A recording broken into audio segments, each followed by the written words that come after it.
Hey everyone, TechnoManager here. In today's video, I'm going to show you how to disable screen share protections on Android. So let's get started. So first thing you want to do is go ahead and find your setting. And once you find your setting, or scroll all the way down or find your About Phone.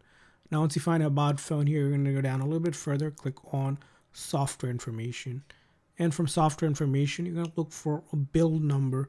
And in the build number, you're going to tap it about 7 times until you see developer mode enabled. So just keep on tapping. It's going to tell you how many taps you're away.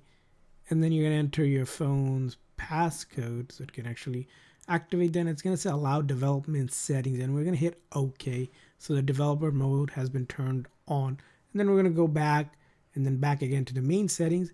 And then you should see developer option. If you don't see it here, it might be under system and then developer option. So you can tap on developer option. And from developer option here, we're going to look for the setting that will disable screen share protection. So you can scroll down and look for it here. So you can go ahead and see where that is here. Depending on your menu, you might see somewhere different than where I'm seeing it.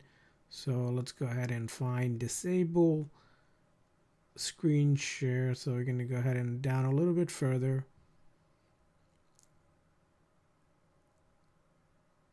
As you're going down a little bit further, you will see this option which is screen share protection. So here on mine it says turn off, which is going to disable. So we're going to turn that on. And now we have disabled basically screen share protection. You might also say disable screen share protection, and then you want to turn that toggle on. So that's how you do it. I hope this video was helpful, so please consider the like and subscribe button for more tips and tricks. I'll see you guys next time.